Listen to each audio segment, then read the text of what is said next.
5 façons de reconnaître les symptômes de la sciatique. Étant donné que certains symptômes d'une sciatique s'apparentent à d'autres affections, nous vous conseillons de consulter un médecin afin de savoir si vous souffrez de ce problème. Vous pourrez ainsi obtenir un traitement approprié. Certaines maladies sont facilement identifiables. Toutefois, ce n'est pas toujours pas le cas. Il est possible de confondre les symptômes de la sciatique avec d'autres types de douleurs.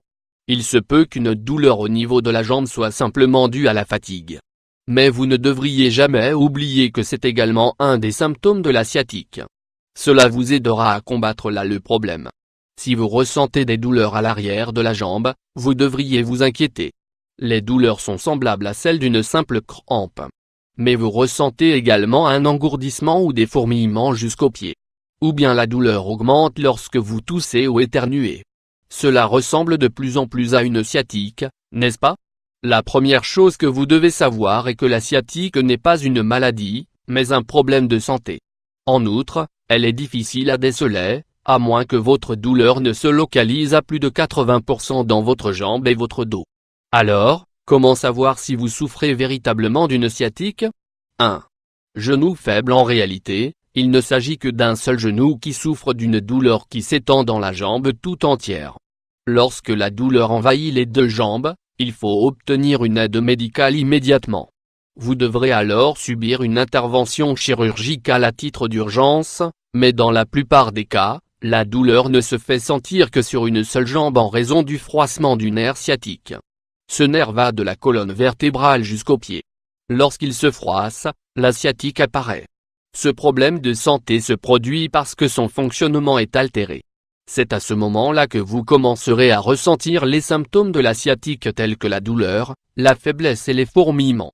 La douleur, à elle seule, est très fréquente.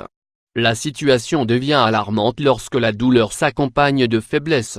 2. Vous n'arrivez plus à courir. Chez les athlètes, il est difficile de détecter si la douleur au niveau d'une jambe est le signe annonciateur d'une sciatique.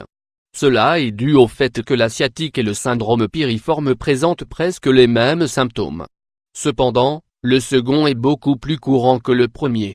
De plus, chacun s'accompagne de fourmillements, de douleurs et d'engourdissements qui s'étendent dans toute la jambe.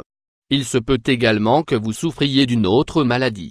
C'est pourquoi il est fortement recommandé de consulter immédiatement un médecin. Ne pas prêter attention aux signaux que vous envoie votre corps pourrait empirer la situation. Si vous êtes un sportif de haut niveau ou même seulement amateur, vous ne devez jamais négliger une gêne ou une douleur, même si vous menez une vie saine. Il vaut mieux écarter tout de suite un quelconque doute plutôt que de ne plus pouvoir pratiquer votre activité physique préférée pendant un certain temps. 3. Vous ressentez une douleur. La douleur, un des symptômes de la sciatique même si elle est également le symptôme principal de la sciatique. La douleur est un symptôme très fréquent et non spécifique comme nous l'avons déjà mentionné. C'est pourquoi vous devrez vous montrer très précis et détailler très clairement ce que vous ressentez lorsque vous consulterez votre médecin. Le fait de lui indiquer que vous ressentez des douleurs ne suffit pas. Car cela peut être le signe de nombreux maux et pas nécessairement d'une sciatique. Le docteur Jacob Teitelbaum nous explique quelques techniques clés qui vous aideront à savoir si vous souffrez oui ou non d'une sciatique. Utilisez votre pouce et appuyez vos doigts sur le muscle de la partie inférieure du dos. Vous devez essayer de trouver les points qui sont à l'origine de la douleur.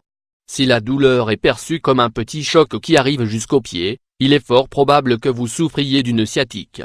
4. Faites ce test. Vous devez vous coucher et étirer vos pieds. Avec l'aide d'une autre personne, levez la jambe et étendez-la entre 30 et 70 degrés. C'est votre compagnon qui doit lever votre jambe, car c'est lui qui vous examine. Si après avoir réalisé ce test vous ressentez une douleur dans toute la jambe en question, derrière le genou et jusque dans les orteils, cela signifie que vous souffrez d'une sciatique. Nous vous conseillons de vous rendre le plus vite possible chez votre médecin afin qu'il vous fasse passer ce test. N'oubliez pas non plus qu'en réalisant des mouvements brusques ou des faux mouvements, vous risquez d'aggraver les symptômes. 5. Il se passe quelque chose de plus douloureux dans la colonne. Un des symptômes de la sciatique outre la douleur au niveau du dos, du genou et de la jambe, vous pouvez détecter une sciatique si quelque chose change dans votre organisme. Par exemple, il se peut que vos intestins ou votre vessie perdent tout leur contrôle. Selon les médecins, cela se caractérise comme une urgence chirurgicale. Le porte-parole de l'Académie américaine des chirurgiens orthopédiques, Alan Hillibrand, affirme que cette situation est exceptionnelle.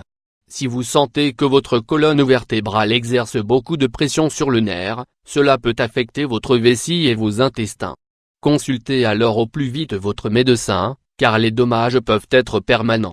Les symptômes de la sciatique disparaissent. La bonne nouvelle est que les symptômes de la sciatique disparaissent d'eux-mêmes dans plus de 80% des cas. Toutefois, les médecins ne savent pas avec exactitude si cela est dû au fait que le disque est remis en place ou que le nerf ne reçoit pas la gêne. Pendant ce temps, vous pouvez faire en sorte que la sciatique ne vous incommode plus en prenant des anti-inflammatoires et en suivant la thérapie physique indiquée par votre docteur. Cependant, nous sommes au regret de vous annoncer que les symptômes dureront probablement plus de 3 mois. Dans tous les cas, il est toujours important que vous consultiez votre médecin et que vous suiviez à la lettre toutes ses recommandations, même si la douleur disparaît temporairement.